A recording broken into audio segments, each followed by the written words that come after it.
What is going on? This feels hella weird. If you guys could just see the setup that I have in my room right now, my phone camera decided to have the staticky microphone thing. So I'm recording with my digital camera hooked up to a mic right here. I'm looking at a monitor over there. It's just weird. Anyway, it's the first video of the year for the channel, and I wanted to do a fan favorite, which is pickups.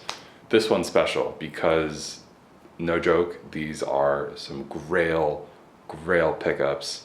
4 items total, 2 outerwear items, and 2 pairs of boots. So let's just get right into it. First pickup on the list, baby. This pair of boots right here is very, very special. This is the 2022 Contray Department 7-hole 73 folk boots. These are a classic VISVIM boot, their latest interpretation of it in what I think is their best material and fabrication yet. These were a Black Friday release. I got my hands on them a little bit early and I was able to pick out the exact pair that I wanted because every pair has slightly different leather and distressing on it. Flashback. This is big. Yeah. Then a little bit of what? I get a better angle. Yeah. Let's just put more on it. That was my thought. Alright.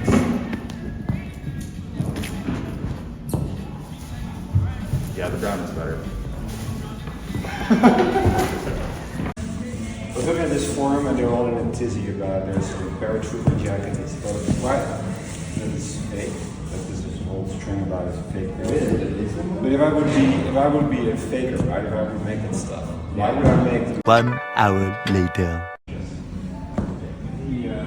lost California. And he says that this is a static on this stuff. The only wish. Okay. He's a black. Black.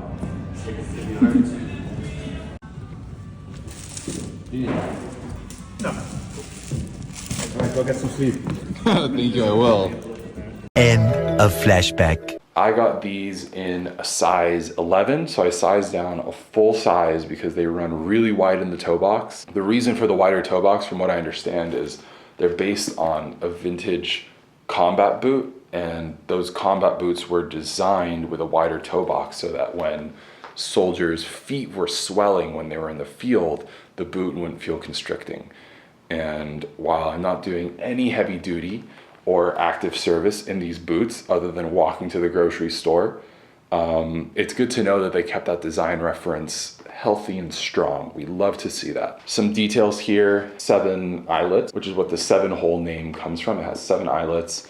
And then on the inner side of the boot, you have a Riri zipper that zips down the side, making it really easy to take on and off, which is one of my favorite features of this boot. VISVIM sole getting nice and dirty, as you can see. I can't wait to beat this up and replace it with a lug sole because I think it would look a lot cooler. My favorite iteration of these boots from like 10 years ago or something actually had a lug sole, and I think it looks way cooler than this more normie looking VISVIM sole.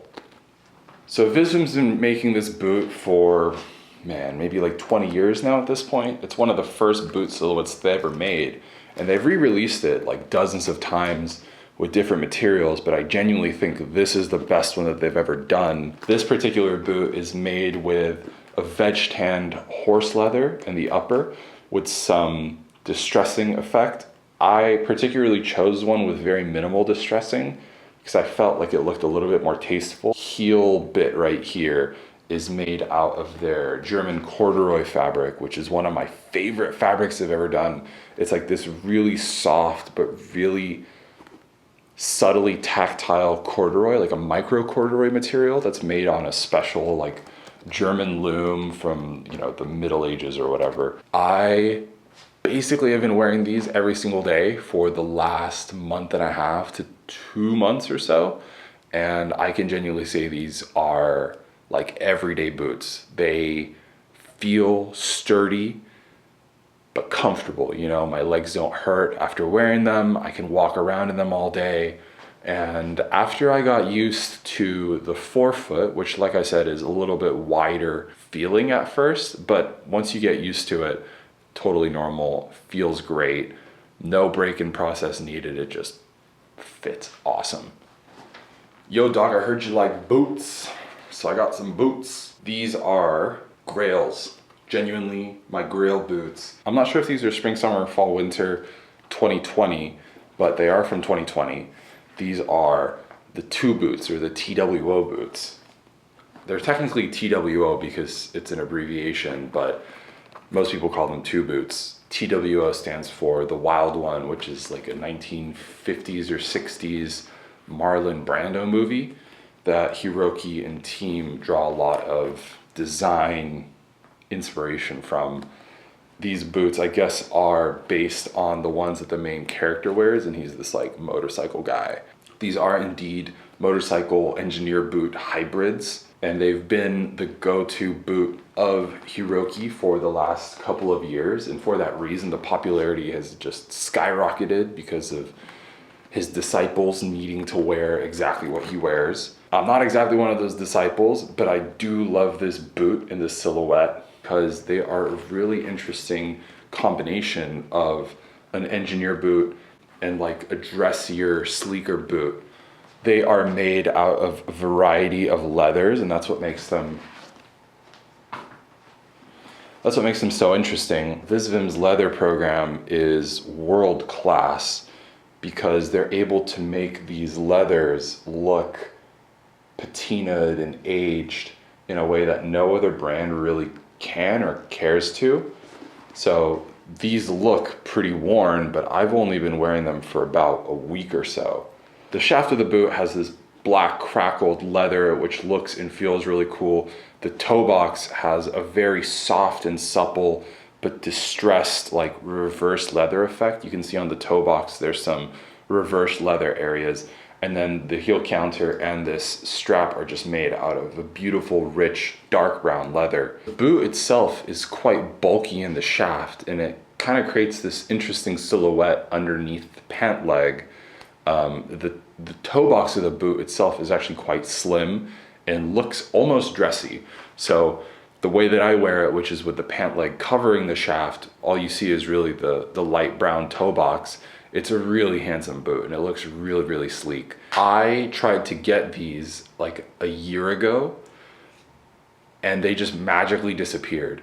So these came out in 2020. And like with all large size VISVIM footwear, they're really, really limited production runs. And most of the time, the large sizes are made just for whoever pre-orders it at the trunk show. A couple large sizes do exist and float about, and they typically go to American and European retailers. And then the Los Angeles store here will maybe get like one or two in a large size to accommodate the American clientele. But because it was from 2020, you know, all the people that were interested in it probably already bought one. I was at the store at the end of 2021 and I was chatting with the staff about my interest in trying on those boots, and they said that they actually had one in the back room that had just been sitting there. I tried it on and I was really genuinely impressed. I saw that it fit. I'd heard various things about the fit, but the true to size 12 fit me just fine, but I just didn't have the money for it because the US retail price on this boot is egregious. It's like close to $1,800 maybe, which is just so much. Even for a boot of this magnitude, it's just way, way, way too much. So I told them, like, maybe when I get my money up a little bit, I'll come back, we'll talk. What are the odds that someone is gonna buy this random large size boot from a year prior? No joke, 2 weeks later, it was sold out. Someone had bought it, someone had gone fishing in the back room, and some big-footed person, mind you, had gone fishing in the back room and bought my boots. About 6 weeks ago, I was deep on the secondhand Japanese online stores, and I came across this listing for these boots for an insane price. And keeping in mind the yen was still pretty weak, it was close to the lowest it was. This secondhand store had listed them as terrible condition, like totally used, totally banged up, blah, blah, blah. And they posted some photos and I was looking at the photos and I couldn't see anything really wrong with them. But I thought, you know, okay, this price is probably what it is for a reason, because it was significantly under even Japanese retail, which is again significantly under US retail. So I said, okay, I'm just gonna bite the bullet. If they're absolutely crapped out and dead, my loss. Maybe I can take them to a cobbler and they can revitalize them, blah, blah, blah. Buy them, they arrived like a week later, and they were brand new. Because this sweet, sweet secondhand store, they saw the leather and they thought it had been beat to shit because of the distressing that is intentional from the manufacturer. So these boots were literally brand new with tags, the box, the dust bag, even this tissue paper stuffing that goes inside the shoe, literally brand new in my size, almost 2 years after release. And the store thought it was used, so they priced them really, really cheap. And your boy copped a steal. Oh my God, my arm is gonna get tired of carrying this because this thing is so heavy. This is the Neighborhood Type 2 suede jacket made in cow leather from fall winter 22. It is extremely heavy. It's made out of an extremely thick cow suede. As the name says, it's based on a classic Type 2 denim jacket silhouette. So you've got the knife pleating in the front, two big pockets kind of lower / centered in the chest, slightly wide, slightly cropped body with, I'd say, normal length arms, nothing too exaggerated about the fit here. What makes this jacket stand out, and I mean truly stand out, is the quality of the suede. Hopefully it's coming across on camera, but you can see some areas of it are a little bit darker. And that's because Neighborhood did a distressing on this that I really, really like. You can kind of see it more in the light. But this kind of subtle discoloration, distressing, it looks really authentically lived in, like, you know, you're working on a ranch and you just got dirt all over your jacket. Neighborhood is one of those Japanese brands. It's a classic Japanese brand, but they kind of edge more on the streetwear side of fashion rather than like reproduction vintage or Americana or military. But every once in a while they come up with something like this that's a little bit more quiet and subtle by their design standard and looks a little bit more mature. And when that happens, it's really just executed at the same high level of quality that you'd expect from them, but just in a slightly more tasteful design. For the price, I would say this is a fantastic jacket.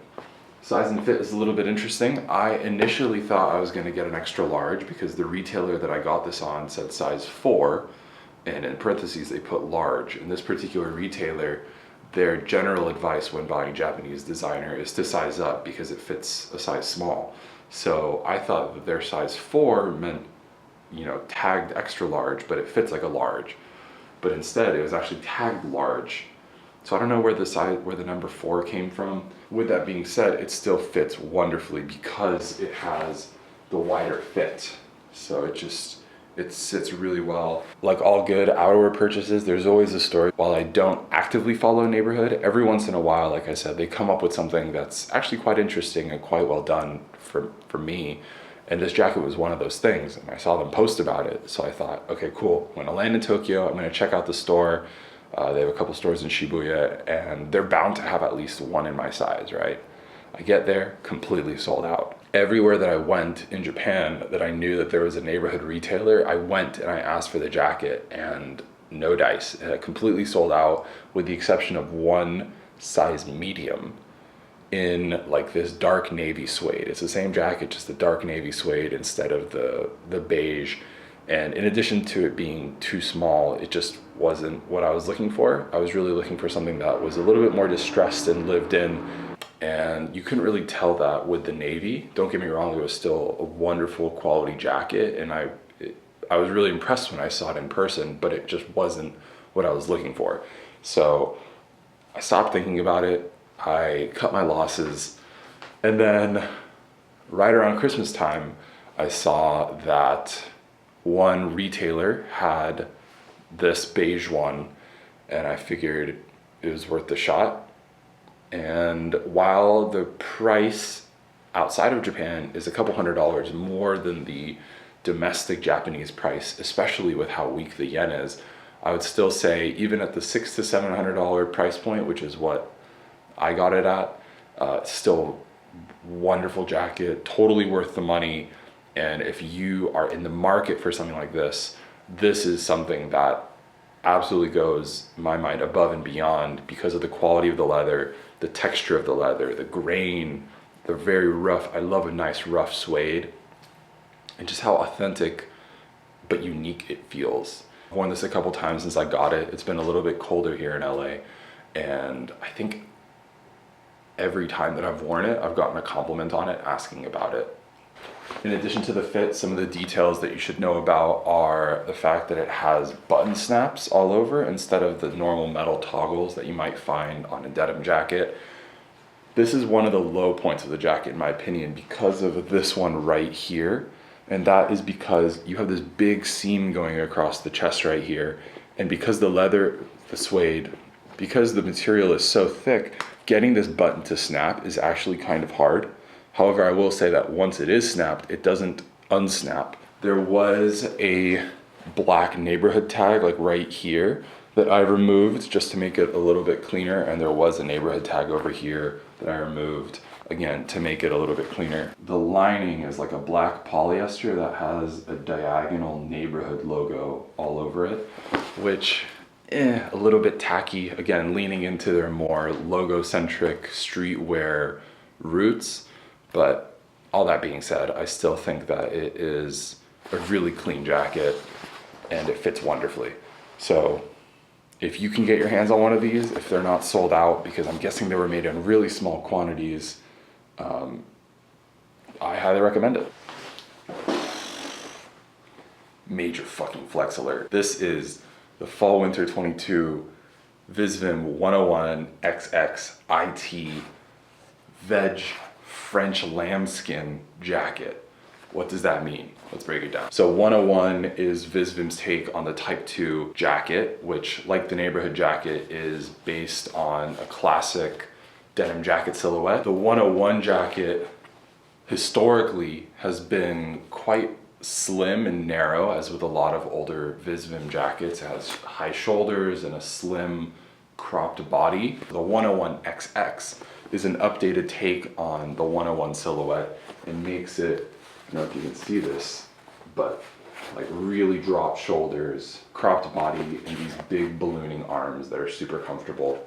IT refers to the fact that it's made in Italy, which is the cream of the crop as far as VISVIM's production line goes. World-class leathers assembled by super specialized leather artisans in some of the best factories in the world. And this particular leather is a French lambskin. So a lamb lived in France, it died a peaceful death, and it was shipped off to Italy where its skin was vegetable tanned, and then this jacket was constructed, and then it was shipped to Japan. Truly international product. And what's incredibly special about this jacket is the leather. VISVIM has been perfecting this leather patina distressing program over the last couple of years, really culminating, in my opinion, with the leathers that they put out for Fall Winter 22. In my last video out in Tokyo, I had a brown leather jacket made out of the same leather program, just a dark brown leather. This one is a black leather. Especially on the black,